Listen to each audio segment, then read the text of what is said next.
नमस्कार प्रिय बंधुओं, आप सभी का हमारे YouTube चैनल में बहुत बहुत स्वागत है। आज के इस वीडियो में आप जानेंगे ज्येष्ठ शुक्ल पक्ष की निर्जला एकादशी भीम एकादशी का व्रत कब किया जाएगा, एकादशी तिथि कब प्रारंभ होगी, कब समाप्त होगी, एकादशी व्रत में किन वस्तुओं का दान करना चाहिए और एकादशी व्रत का पारण कब किया जाएगा, एकादशी व्रत की विधि क्या है, इन सभी बातों को आप इस वीडियो में जानेंगे। चैनल पर नए हैं, चैनल को सब्सक्राइब करके बेल आइकन को प्रेस कर दें, जिससे कि हमारे चैनल पर आगे आने वाले सभी वीडियो की जानकारी आपको प्राप्त होती रहे। वीडियो को लाइक करके कमेंट में जय श्री कृष्णा जरूर लिख दें। बंधुओं, निर्जला एकादशी के व्रत का शास्त्रों में बड़ा ही महात्म्य बताया गया है। इस एकादशी व्रत को करने से साल भर की 24 एकादशियों के व्रत का पुण्य फल प्राप्त हो जाता है। निर्जला एकादशी का व्रत निर्जल रहकर किया जाता है। इसमें जलपान ग्रहण नहीं करते हैं, लेकिन जो अस्वस्थ जन हैं, वृद्ध जन हैं, जो निर्जल रहकर व्रत नहीं कर सकते हैं, वह फलाहार करके भी निर्जला एकादशी का व्रत कर सकते हैं। बंधुओं, इस बार 2023 में निर्जला एकादशी भीम एकादशी का व्रत 31 मई 2023 दिन बुधवार को किया जाएगा। एकादशी तिथि प्रारंभ होंगी 30 मई मंगलवार को दोपहर को 1:09 पर।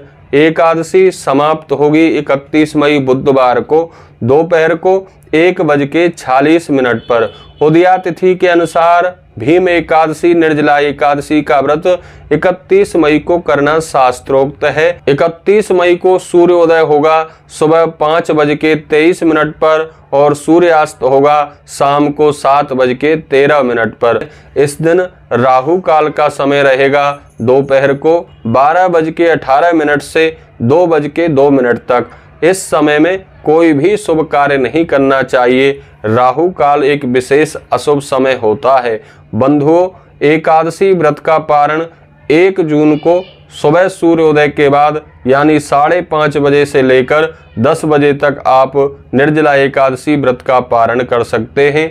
इस व्रत में हरिवासर का विचार करने की आवश्यकता नहीं है। हरिवासर का समय पहले ही समाप्त हो जाएगा। बंधुओं, निर्जला एकादशी के व्रत में वस्त्र, पंखा, खरबूज, आम आदि फलों का दान विशेष पुण्य फल देने वाला होता है।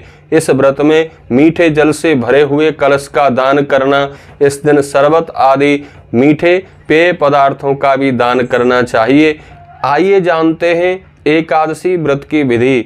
एकादशी व्रत के नेम 10वीं तिथि से ही प्रारंभ हो जाते हैं। 10वीं तिथि को एकादशी व्रतकर्ता को एक समय भोजन करना चाहिए। यदि शरीर में सामर्थ्य है और भूमि पर शयन करें। ब्रह्मचर्य व्रत का मन में संकल्प ले लें।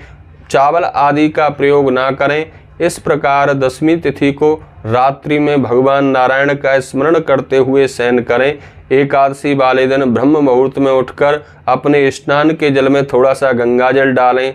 स्नान आदि से निवृत्त होकर भगवान नारायण के सम्मुख हाथ में थोड़ा सा जल लेकर एकादशी व्रत का संकल्प कर लें कि हे भगवान नारायण, आज आपकी प्रसन्नता के लिए मैं निर्जला एकादशी का व्रत कर रहा हूँ अथवा कर रही हूँ, आप मेरे व्रत को सफल करें। इस प्रकार बोलकर आप उस जल को छोड़ दें।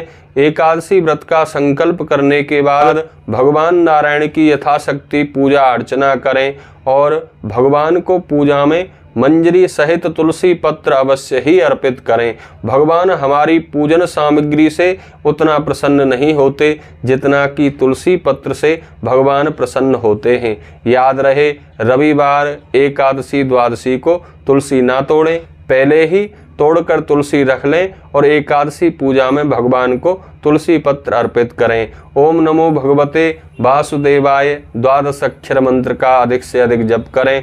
आप संसारिक कार्य करते हुए भी चलते फिरते मन मन में भगवान के नाम का स्मरण कर सकते हैं। बंधुओं, एकादशी व्रत में सत्य का भाषण करना चाहिए, झूठ नहीं बोलना चाहिए, किसी से राग द्वेष ईर्षा नहीं करनी चाहिए, प्रत्येक जीव में भगवान नारायण का दर्शन करना चाहिए। यह संपूर्ण संसार भगवान नारायण का ही स्वरूप है।